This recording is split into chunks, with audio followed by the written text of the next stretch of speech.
Mari kita berdoa.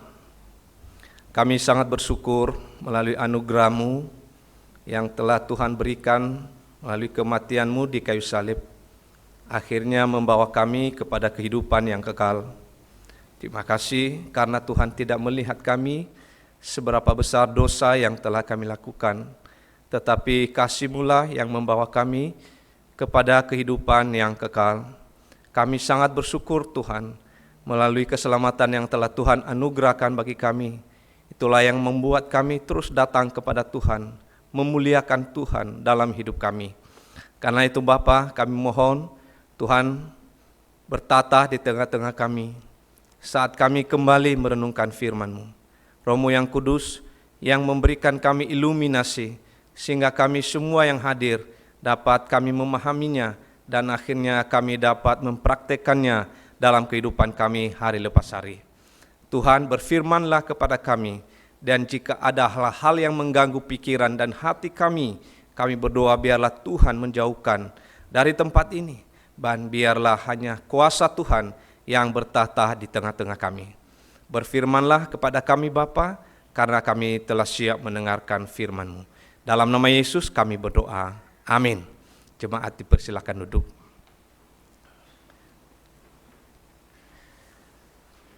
Baik, salam Bapak Ibu yang kasih Tuhan. Saya bersyukur kembali karena ini kesempatan yang sudah ketiga kali saya dipercayakan untuk menyampaikan firman Tuhan di tempat ini.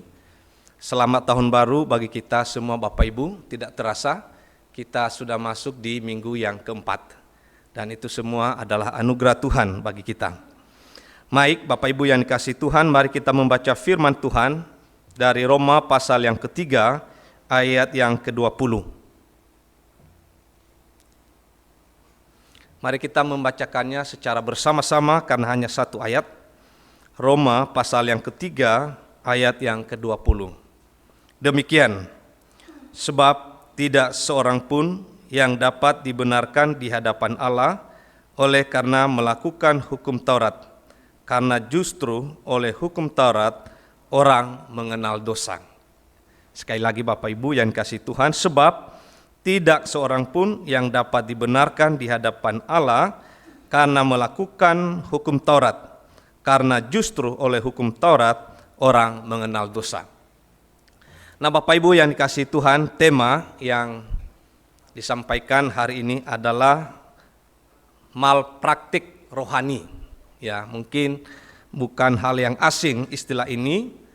Seringkali istilah malpraktik rohani itu kita dengar di dunia kesehatan, ya, atau di dunia kedokteran. Nah, biasanya malpraktik itu terjadi kalau dalam dunia kesehatan ketika ada salah mendiagnosa suatu penyakit, atau akhirnya salah mendiagnosa maka salah juga memberikan obat, atau kesalahan dari malpraktik itu juga terjadi ketika salah seorang dokter misalnya salah mengambil sebuah keputusan sehingga berakibat pada pasien. Apakah itu menyangkut cacat fisik atau sampai pada kematian. Tapi rupanya Bapak Ibu yang dikasihi Tuhan, malpraktik rohani juga bisa juga diterapkan dalam dunia rohani, Bapak Ibu. Nah, firman Tuhan yang barusan kita lihat ini juga adalah merupakan pengajaran yang disampaikan oleh Rasul Paulus kepada orang-orang Yahudi yang salah mendiagnosa tentang hukum Taurat, Bapak Ibu. Sehingga kita melihat ada satu pernyataan yang sangat keras yang disampaikan oleh Rasul Paulus dalam ayat yang ke-20. Kita melihat dikatakan, karena justru oleh hukum Taurat orang mengenal dosa. Nah, dalam dunia rohani kita melihat bahwa malpraktik rohani itu juga ketika seseorang salah mendiagnosa, salah memahami tentang firman Tuhan, salah memahami tentang apa yang diinginkan Tuhan yang sesungguhnya. Nah, Bapak Ibu yang dikasihi Tuhan, kita melihat bahwa mengapa sampai Rasul Paulus mengungkapkan pengajaran yang sangat keras itu. Oleh karena orang Yahudi memiliki konsep bahwa dengan melakukan hukum Taurat, maka akhirnya mereka dibenarkan. Dan ketika mereka dibenarkan, maka akhirnya mereka diselamatkan. Cukup dengan melakukan hukum Taurat. Sementara orang yang tidak melakukan hukum Taurat, termasuk kita, maka menurut orang Yahudi adalah mereka tidak diselamatkan. Dan pada akhirnya kita akan binasa. Nah, akhirnya Rasul Paulus mengumumkakan dan memberikan satu pernyataan yang keras, bahwa dikatakan ayat yang ke-20, sebab tidak seorang pun yang dapat dibenarkan di hadapan Allah oleh karena melakukan hukum Taurat, karena justru oleh hukum Taurat oleh mengenal dosa. Nah, Bapak Ibu, akhirnya kita melihat sebuah kesimpulan bahwa orang Yahudi menekankan tentang perbuatan. Oleh perbuatan adalah mereka diselamatkan. Tetapi Rasul Paulus menyimpulkan bahwa perbuatan tidak membawa orang kepada keselamatan. Perbuatan tidak membuat seseorang dibenarkan. Nah, Bapak Ibu yang dikasihi Tuhan, sebenarnya Taurat itu sangat penting karena itu diberikan Allah. Namun kita harus memahami bahwa hukum Taurat itu adalah penuntun kehidupan, baik dalam hubungan dengan Allah maupun dalam hubungan dengan manusia. Sehingga itu Yesus Kristus mengatakan, aku datang bukan untuk meniadakan hukum Taurat, tetapi untuk menggenapinya. Hukum Taurat mulai dari pertama sampai yang keempat itu berbicara kepada hubungan dengan Allah, dan dari 5 sampai yang ke-10, hukum yang ke-5 sampai yang ke-10 itu berbicara tentang hubungan dengan manusia. Nah, itulah sebabnya Bapak Ibu yang dikasihi Tuhan, akhirnya Rasul Paulus menyampaikan bahwa melalui hukum Taurat manusia semakin mengenal dosa. Nah, Bapak Ibu yang dikasihi Tuhan, kita melihat satu pengajaran dalam firman Tuhan yang barusan kita baca. Memang Bapak Ibu, dalam doktrin tentang keselamatan, tentang pembenaran itu adalah salah satu aspek. Ya, kalau bicara tentang soteriologi istilahnya, atau yang disebut dengan keselamatan, itu pembenaran itu adalah salah satu aspek waktu kita berbicara tentang pembenaran. Nah, dalam kehidupan sekarang ini, bagaimana kita melihat yang disebut dengan malpraktik rohani, Bapak Ibu? Apakah hanya kepada orang Yahudi tertuju yang disebut dengan malpraktik rohani? Malpraktik rohani juga bisa terjadi di zaman kita, Bapak Ibu. Saya memberikan sebuah gambaran, misalnya seperti seorang Kristen yang seringkali membedakan antara dosa besar dan dosa kecil. Ya. Kalau misalnya berbohong itu tidak apa-apa. Ya. Tapi kalau berzina baru itu sesuatu yang memalukan. Itu ada sebagian konsep yang seperti itu. Kalau berbohong kepada suami atau istri, silakan, tidak apa-apa. Itu masih bisa toleransi. Atau misalnya memiliki emosional yang tinggi masih bisa ditoleransi. Tetapi kalau korupsi, itu baru dosa yang besar. Saya gambarkan bahwa malpraktik rohani juga diibaratkan seperti itu, Bapak Ibu. Ada yang membedakan dosa besar dan dosa kecil. Kalau dosa besar misalnya berzina, baru itu dosa yang sangat memalukan. Tetapi kalau hanya berbohong sedikit, menipu sedikit, itu tidak apa-apa, masih ditoleransi. Malpraktik rohani juga demikian. Bapak Ibu, saya melihat dalam teologi Kristen tidak ada yang disebut dengan dosa besar dan dosa kecil. Sesuatu yang tidak sesuai dengan kebenaran Allah, maka itu adalah dosa. Kita melihat contohnya kasus Saul dan kasusnya Daud. Kalau kita melihat bahwa dosa yang dilakukan oleh Daud itu mungkin menurut manusia besar sekali. Yang pertama, dia berzina dengan Batseba, tetapi yang kedua, dia memiliki taktik supaya akhirnya dia memiliki yang namanya Batseba, dengan merancang supaya suaminya Uria bisa dibunuh. Maka secara manusia, dosa yang dilakukan oleh Daud itu sangat besar, Bapak Ibu, dalam ukuran manusia. Sementara Saul hanya dosanya apa? Ketidaksabaran menunggu datangnya Nabi Nathan untuk mempersembahkan korban bakaran. Maka akhirnya apa? Maka lalu undurlah roh Allah daripada Saul. Bapak Ibu, kalau kita melihat secara manusia, maka mana yang lebih besar? Dosa Daud atau dosa Saul? Dalam ukuran manusia, mungkin ketidaksabaran masih bisa ditoleransi, Bapak Ibu. Tetapi kalau sudah merancang pembunuhan, maka itu sesuatu dosa besar dalam pikiran manusia. Tapi akhirnya kita melihat, akhirnya dari tindakan daripada Saul, maka roh Allah undur daripada diri Saul. Nah, lalu kita melihat Bapak Ibu bahwa dalam teologi Kristen tidak ada yang disebut dengan dosa besar dan dosa kecil.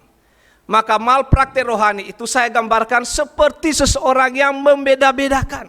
Maka kita harus hati-hati Bapak Ibu tentang dosa ini. Ya. Saya juga menggambarkan seperti orang Kristen yang membedakan ilmu putih dan ilmu hitam. Seringkali kita masih mendengar, oh ini ilmu putih. Ilmu putih bisa digunakan untuk menolong orang lain. Sementara ilmu hitam itu membinasakan orang lain. Maka saya gambarkan malpraktik rohani seperti itu memiliki pemahaman Alkitab yang salah, Bapak Ibu. Nah, Bapak Ibu yang dikasihi Tuhan, juga malpraktik rohani itu juga bisa terjadi ketika kita memiliki bahwa keselamatan itu sama, agama itu sama. Saya gambarkan bahwa orang yang memiliki konsep teologis yang mengatakan bahwa agama itu sama, maka saya gambarkan seperti itulah orang yang memiliki yang disebut dengan malpraktik rohani. Nah, Bapak Ibu yang dikasihi Tuhan, dan kita bersyukur Bapak Ibu, rupanya Allah yang telah datang ke dalam dunia akhirnya telah menyelamatkan kita. Sehingga kalau kita melihat Bapak Ibu, pasal yang ketiga mulai dari ayat yang ke-9 sampai ayat yang ke-20 itu Rasul Paulus menceritakan seperti apa keadaan manusia setelah jatuh ke dalam dosa. Orang Yahudi tidak percaya adanya dosa, dan kalau mereka berdosa pasti mereka diselamatkan. Karena menurut mereka adalah orang pilihan. Lalu Rasul Paulus katakan tidak. Ayat 9, 10, 11, 12 dan seterusnya Rasul Paulus menceritakan itulah gambaran kehidupan seseorang. Dalam Efesus pasal 2 ayat 1 dan ke-4 juga menceritakan, Rasul Paulus diceritakan bahwa seharusnya orang yang menjadi keturunan Adam dan Hawa seharusnya kita dihukum mati. Tetapi mulai dari ayat yang ke-4 sampai ayat yang ke-9 dalam Efesus pasal yang kedua, oleh karena kasih Allah yang besar, sehingga kita yang dulunya mati, maka akhirnya kita diselamatkan. Nah, Bapak Ibu yang dikasihi dalam nama Tuhan Yesus, maka yang pertama yang kita melihat adalah bahwa semua manusia adalah berdosa. Dikatakan dalam Roma pasal yang ketiga ayat yang ke-23 Bapak Ibu, karena semua orang telah berbuat dosa dan telah kehilangan kemuliaan Allah. Sehingga inilah yang menunjukkan bahwa melalui perbuatan kita tidak mungkin bisa dibenarkan, Bapak Ibu. Kita bisa dibenarkan hanya oleh karena kasih karunia Allah. Nah, Bapak Ibu yang dikasihi Tuhan, Efesus 2 ayat 1 ayat 3 yang saya jelaskan tadi juga menceritakan bahwa semua manusia telah berdosa dan telah mati. Dan di dalam dosa kita akhirnya mengikuti jalan dunia ini dan mentaati kerajaan angkasa. Itu dalam Efesus pasal 2 ayat 1 sampai ayat yang ketiga. Nah, Bapak Ibu yang dikasihi Tuhan, akhirnya kita melihat sebuah kesimpulan bahwa semua orang telah berbuat dosa. Dan karena semua orang telah berbuat dosa, maka akhirnya manusia membutuhkan yang namanya juru selamat. Nah, Bapak Ibu yang dikasihi Tuhan, ada satu pernyataan dari tokoh Alkitab yang bernama Agustinus. Dia katakan salah satu pernyataan adalah ketika manusia sudah jatuh ke dalam dosa, maka kecenderungan manusia adalah selalu berdosa. Kemampuan yang dilakukan oleh manusia adalah kecenderungannya adalah selalu berdosa. Nah, itulah sebabnya Bapak Ibu yang dikasihi Tuhan, kita melihat itu dosa itu ketika masih kita pelihara, maka seperti suatu penyakit. Seperti suatu penyakit yang membuat hidup kita tidak tenang. Pasti kita semua pernah mengalami sakit penyakit. Apa itu sakit biasa atau sakit berat, maka sakit itu membuat itu hidup kita tidak tenang. Maka dosa seperti itu Bapak Ibu. Dosa seperti sebuah penyakit, suatu penyakit yang menempel di dalam tubuh kita, yang akhirnya membuat kita tidak nyaman. Meskipun kita serba ada, tetapi tatkala dosa itu ada, maka akhirnya membuat kita tidak bisa menikmati hari demi hari. Itulah sebabnya dosa itu tidak bisa dipelihara. Karena itu sebuah penyakit, harus dituntaskan. Nah, Bapak Ibu yang dikasihi Tuhan, waktu saya di Nias, saya pernah belajar ilmu kekebalan. Ya, karena cita-cita dulu ingin menjadi tentara. Maka saya masuk dalam sebuah perguruan. Ada sekitar 5 orang kami. Maka tujuannya baik. Tujuannya baik adalah karena budaya kami dari Nias itu, kalau berangkat merantau itu kami dibekali dengan itu, ya, sehingga biasanya mahasiswa teologi kalau masuk di sebuah teologi, kalau belum bertobat sebelumnya pasti itu harus ada pelepasan, karena umumnya belajar tentang itu. Lalu Bapak Ibu, waktu kami belajar, lalu saya merantau ke Jakarta waktu itu, dan saya mengatakan hidup saya waktu itu tidak tentram. Saya hampir mati waktu itu, kami dirampok, ya. Waktu ngekos lalu dirampok, lalu ada 4 orang yang masuk. Saya pulang dari kerja, sempat saya kerja di perusahaan, lalu akhirnya kami dirampok jam 1 malam waktu itu. Dan mereka sudah membawa semua barang. Saya masih tidur, saya tidak lihat. Tapi saya masih ingat bayangan di belakang itu. Lalu saya kejar, kami berlari sekitar 2-3 kilo. Malam-malam hujan deras. Lalu akhirnya satu orang yang paling belakang itu, dia ambil pisau, dia menusuk saya. Lalu puji Tuhan masih ada bekasnya di sini. Saya bisa menangkis, kalau tidak saya sudah mati. Lalu semua yang seperguruan dengan saya, ada anaknya mati, ada yang jatuh dari pohon, ada yang sakit stroke. Tidak ada yang damai. Bapak Ibu. Mengapa? Rupanya kami baru sharing, rupanya karena sudah masuk dalam perguruan.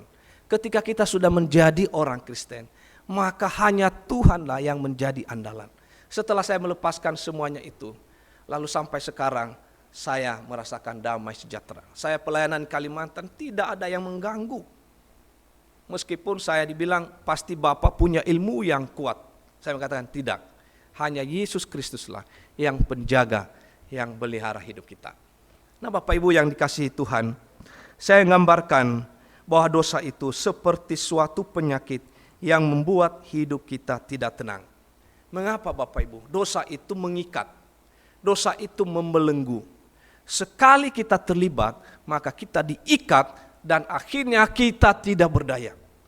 Maka sama halnya kalau sekali kita berbohong, maka bagaimana caranya supaya kita terus menutupi kebohongan sampai akhirnya besar dan menghasilkan suatu kecelakaan, menghasilkan suatu kebinasaan. Nah Bapak Ibu yang dikasihi Tuhan, dosa itu adalah sangat membelenggu. Dosa itu sangat mengikat. Itulah sebabnya Bapak Ibu kalau di sekolah teologi, karena saya mengajar sekolah teologi, biasanya kalau mahasiswa baru, kami harus mengadakan yang namanya pelayanan pribadi, pelayanan pelepasan. Mengapa? Dosa-dosa yang kita warisin dari nenek moyang itu kita harus lepaskan. Supaya akhirnya ketika sudah menjadi hamba Tuhan, sudah menjadi orang Kristen, maka kita menikmati hari demi hari. Bapak Ibu yang dikasihi Tuhan, dosa itu tidak hanya membelenggu, tapi dosa itu adalah membuat kita melawan Allah. Itulah sebabnya akhirnya orang yang sudah memelihara dosa, malas ke gereja, malas membaca Alkitab, malas berdoa, dan malas dengan hal-hal yang baik. Kecenderungannya adalah selalu melawan Allah. Itulah sebabnya Bapak Ibu yang dikasihi Tuhan, akhirnya Paulus mengatakan, semua orang telah berbuat dosa dan telah kehilangan kemuliaan Allah. Apa yang dimaksud oleh Rasul Paulus adalah menunjukkan kepada orang Yahudi, maka untuk memperoleh keselamatan itu kita membutuhkan yang namanya juru selamat. Nah, Bapak Ibu yang dikasihi Tuhan, satu pengajaran yang luar biasa yang kita lihat yang pertama adalah menunjukkan bahwa Kristus mengasihi kita. Mengapa? Karena kita semua adalah berdosa. Syukur kepada Allah, dalam 1 Petrus pasal 3 ayat yang ke-9 katakan bahwa dosa yang kita warisi dari nenek moyang telah ditebus dengan darahnya yang mahal, yaitu darah Yesus Kristus yang telah tercurah di kayu salib. Nah, Bapak Ibu yang dikasihi Tuhan, dosa itu juga merugikan. Tidak pernah ada dosa yang membuat kita bahagia. Dosa itu pasti merugikan kita. Apakah sekarang atau yang akan datang. Yang pasti dosa itu sangat merugikan kita. Dosa itu membuat kita tidak bahagia. Dosa itu akhirnya membawa kita kepada hukuman yang kekal. Karena itu Bapak Ibu yang dikasihi dalam nama Tuhan Yesus, kita yang hadir hari ini, mari kita sama-sama memeriksa hati kita. Memeriksa diri kita. Apakah masih ada dosa dalam diri kita? Mari kita pakai istilah kedokteran, kita diagnosa bagaimana kerohanian kita. Apakah masih ada yang masih kita simpan, sehingga akhirnya kita tidak bisa menikmati hidup ini hari demi hari.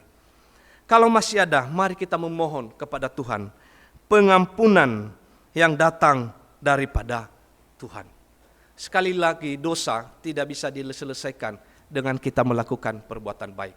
Teologi kita berbeda dengan teologi yang berbeda dengan agama kita. Mengapa? Bahwa kita semua adalah orang berdosa. Saya masih ingat Bapak Ibu, setiap pendeta Stephen Tong, kalau KKR, dia selalu menyanyikan lagu ini. Salibnya, salibnya, sangatlah mulia, dosaku dihapusnya oleh darah Yesus. Selama saya studi di Jakarta, setiap KKR Stephen Tong, saya selalu, kalau bukan paduan suara, saya menjadi tim konselor. Dan inilah lagu, setiap selesai khotbah, dia selalu menyanyikan lagu ini. Salibnya, salibnya, sangatlah mulia, dosaku dihapusnya oleh darah Yesus. Bapak Ibu yang dikasihi Tuhan, dosa tidak bisa diselesaikan oleh perbuatan. Ya. Seberapa banyak perbuatan baik yang kita lakukan, maka kita itu tidak membuat dosa kita bisa dilepaskan. Dosa kita hanya bisa diampuni melalui darah Yesus Kristus. Amin, Bapak Ibu. Hanya oleh darah Yesus. Karena itu, mari kita memandang kepada salib Yesus Kristus yang telah mati bagi kita. Dan karena itu, hendaknya kita menghargai. Kalau boleh kita hidup sampai saat ini, itu adalah anugerah daripada Allah. Nah Bapak Ibu yang dikasihi Tuhan, yang kedua, kalau semua orang telah berdosa. Yang kedua yang kita lihat, pelajaran rohani yang kita lihat dalam teks yang barusan kita baca adalah memberikan satu pengajaran bahwa pembenaran itu adalah bukan berdasarkan perbuatan baik. Pembenaran itu adalah kasih karunia Tuhan. Satu contoh yang paling konkret adalah kebenaran yang dilakukan oleh Abraham. Maka akhirnya kita melihat dalam Kejadian pasal 15 ayat yang ke-6 dikatakan, maka apa yang dilakukan oleh Abraham, iman yang dilakukan oleh Abraham, maka hanya diperhitungkan sebagai kebenaran. Bapak Ibu, sekali lagi, bahwa siapa yang tidak mengenal Abraham, tokoh bapak orang beriman, siapa yang tidak melihat iman daripada Abraham yang mampu mengorbankan anaknya yang tunggal, anak yang sudah lama dijanjikan, dan tatkala Allah menyuruh dia untuk mengorbankan anaknya, maka akhirnya Abraham mengorbankan anaknya itu. Maka akhirnya kita melihat dalam Kejadian pasal yang ke-15, dan akhirnya dikutip oleh Rasul Paulus di Galatia pasal yang ke-3, maka akhirnya kita melihat apa yang telah dilakukan oleh Abraham hanya diperhitungkan itu sebagai kebenaran. Nah Bapak Ibu yang dikasihi Tuhan, mengapa? Karena semua orang, ayat 23, telah berbuat dosa dan telah kehilangan kemuliaan Allah. Maka inilah dasar dari teologi Kristen, bahwa kebenaran yang kita lakukan itu tidak membuat kita bisa dibenarkan, tidak membuat kita diselamatkan oleh Tuhan. Nah Bapak Ibu yang dikasihi Tuhan, itulah sebabnya saya sering menanggapin, dan terus juga ketika ada artikel-artikel, ada video-video yang menakutkan orang Kristen. Misalnya seolah-olah akhir zaman itu sesuatu yang menakutkan. Mereka katakan siap-siap akan terjadi akhir zaman, kiamat. Maka saya selalu menanggapin orang Kristen, akhir zaman atau kedatangan Tuhan bukan sesuatu yang menakutkan. Maka kedatangan Tuhan sesuatu yang menggembirakan bagi kita yang percaya kepada Tuhan. Mengapa? Dengan kedatangan Tuhan, maka akan selama-lamanya kita akan bersama-sama dengan Tuhan. Bapak Ibu, jadi jangan takut ketika mengatakan akan terjadi hari kiamat. Tahun depan, 2 tahun yang akan datang akan terjadi akhir kiamat. Tidak perlu. Mengapa? Karena ada jaminan dalam Roma pasal 8 ayat 1 dikatakan, tidak ada penghukuman bagi mereka yang ada di dalam Kristus Yesus. Bapak Ibu, ini satu jaminan bagi kita. Karena kenapa? Bukan karena perbuatan akhirnya kita dibenarkan, tetapi melalui karya Kristus. Ada satu jaminan bagi kita bahwa tidak ada penghukuman bagi mereka yang ada dalam Kristus Yesus. Saya sering menyampaikan itu kepada jemaat, Bapak Ibu, bahwa tidak perlu takut. Kedatangan Kristus adalah sesuatu yang menggembirakan. Memang sebelum saya masuk teologi, Bapak Ibu, saya sangat takut sekali kalau saya mendengar dengan istilah kiamat. Ya. Saya takut nanti kemana hidup saya setelah terjadi hari kiamat. Saya sering mendengar tentang neraka, saya sering mendengar tentang bagaimana situasi neraka. Saya takut sekali sebelum masuk sekolah teologi. Bapak Ibu, sekarang kita yang sudah menerima Kristus Yesus dengan sungguh-sungguh adalah ada jaminan dan hidup yang kekal bagi kita. Bahwa tidak ada penghukuman bagi kita yang ada dalam Kristus Yesus. Ini satu pengajaran yang luar biasa yang disampaikan oleh Rasul Paulus. Bapak Ibu yang dikasihi Tuhan, karena itu Bapak Ibu, kita yang hadir hari ini, saya mengajak kita semua untuk membuka hati dan menerima Yesus Kristus sebagai Tuhan dan Juru Selamat. Sekali lagi, saya mengajak kita semua untuk meresponi akan kasih karunia Allah. Supaya apa? Supaya kita akan memperoleh hidup yang kekal. Mari kita membuka hati kita. Dalam teori penginjilan Bapak Ibu, seringkali menggunakan ilustrasi tentang telur. Ya, biasanya kami dibekali dengan penginjilan, kalau kami penginjilan kepada orang-orang yang berbeda dengan agama, maka seringkali memberikan ilustrasi. Ada 10 telur, dari 10 telur itu, waktu kita pecahkan, yang pertama itu bagus. Pecahkan yang kedua juga bagus. Lalu sampai yang ke-9 juga bagus. Tujuannya kita menghidangkan kepada tamu kita.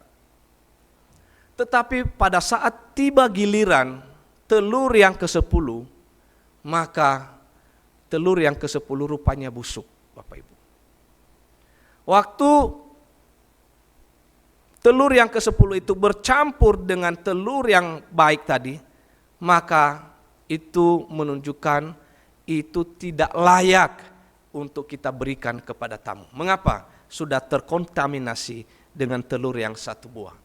Itulah gambaran Bapak Ibu bahwa meskipun kebaikan banyak kita lakukan, tetapi satu kesalahan saja itu tidak bisa menjadi dasar untuk akhirnya kita diselamatkan. Nah, karena itu Bapak Ibu yang dikasihi Tuhan, mari kita datang kepada Tuhan. Kita membutuhkan juru selamat. Dan karena itu, setelah kita diselamatkan, dalam Efesus pasal 2 yang kita baca tadi Bapak Ibu, tidak hanya sampai kepada keselamatan. Saya mengajak kita Bapak Ibu membuka Efesus pasal yang kedua, dari yang kita baca tadi, ayat 1 sampai yang ketiga itulah gambaran manusia yang belum dilahirkan kembali. Mulai dari 4, 5, 6 itu berbicara tentang kasih karunia Allah. Tetapi setelah kita menerima kasih karunia Allah, mari kita membaca bersama-sama Bapak Ibu ayat yang ke-10. Mari kita membaca ayat yang ke-10 bersama-sama demikian. Karena kita ini buatan Allah, diciptakan dalam Kristus Yesus untuk melakukan pekerjaan baik yang dipersiapkan Allah sebelumnya. Ia mau supaya kita hidup di dalamnya. Nah Bapak Ibu, kita sudah diselamatkan. Ketika kita sudah menerima Kristus, kita sudah dibenarkan. Sehingga waktu kita tiba di penghakiman, Sang Hakim, Sang Pembela kita, yaitu Kristus Yesus, menyatakan bahwa kita sudah dibenarkan oleh karena kebenaran Kristus yang telah dilakukan di kayu salib. Lalu akhirnya kita bebas dari hukuman, maka ada hal yang harus kita lakukan. Setelah kita diselamatkan, ayat yang ke-10, ini berlaku kepada orang yang telah dilahirkan baru. Karena itu, kita ini diciptakan dalam buatan Allah, dalam Kristus Yesus, untuk melakukan pekerjaan baik. Nah Bapak Ibu yang dikasihi Tuhan, setelah kita diselamatkan, maka ada hal yang kita kerjakan, yaitu pekerjaan Tuhan, pekerjaan baik Bapak Ibu. Tanda bahwa kita sudah diselamatkan, tanda bahwa kita sudah dibenarkan, maka yang kita lakukan adalah sebagai respon kita terhadap anugerah keselamatan, maka hendaknya masing-masing kita melakukan pekerjaan baik yang telah Tuhan persiapkan untuk kita. Karena itu Bapak Ibu yang dikasihi Tuhan, mari kita semangat, antusias memulai tahun baru ini untuk bersama-sama melayani Tuhan sesuai dengan karunia Tuhan. Amin. Amin Bapak Ibu. Maka kita mengerjakan pekerjaan Tuhan itu hanya selagi masih siang. Itu dikatakan dalam Yohanes pasal 9 ayat 4. Karena kalau sudah malam, maka kita tidak bisa bekerja. Kalau kita sudah sakit, kalau kita sudah umur tidak bisa jalan lagi, maka kita tidak bisa melakukan pekerjaan ini. pekerjaan Tuhan telah diberikan bagi kita. Mari kita mengerjakan sesuai dengan karunia. Bagi yang punya karunia musik, mari kita melayani. Bagi yang karunia berdoa, silakan berdoa dengan sungguh-sungguh untuk kemajuan gereja. Bagi yang punya karunia mengajar, silakan. Kenapa? Karena hidup kita sementara, pekerjaan Tuhan hanya kita kerjakan selagi masih siang. Kiranya Tuhan memberkati kita. Mari kita berdoa. Bapa di sorga, kami bersyukur karena Engkau telah membukakan sebuah rahasia bagi kami, bahwa dosa tidak bisa diselesaikan dengan perbuatan baik. Dan ketika kami salah untuk mendiagnosa tentang dosa kami, maka akhirnya kebinasaan yang akan ada di depan kami. Karena itu kami memohon anugerah Tuhan untuk akhirnya masing-masing kami telah memiliki kepastian akan keselamatan dalam Kristus Yesus. Dan karena itu Bapak Ibu, Bapa di sorga, kiranya itulah yang mendorong kami untuk senantiasa semakin setia, semakin semangat dalam melayani Tuhan. Karena ada satu pekerjaan yang telah Tuhan persiapkan bagi kami, yang telah menerima anugerah keselamatan, yaitu pekerjaan Tuhan, pekerjaan yang baik, yang hanya kami kerjakan selagi masih siang, selagi masih kuat, selagi masih sehat. Karena itu kami mohon kepadamu Tuhan, kiranya Engkau memampukan kami, berikan kami semangat, dan baik kami menghargai anugerah keselamatan yang daripada Tuhan. Terima kasih, terpuji Engkau Bapa di sorga, di dalam nama Tuhan Yesus kami berdoa. Amin.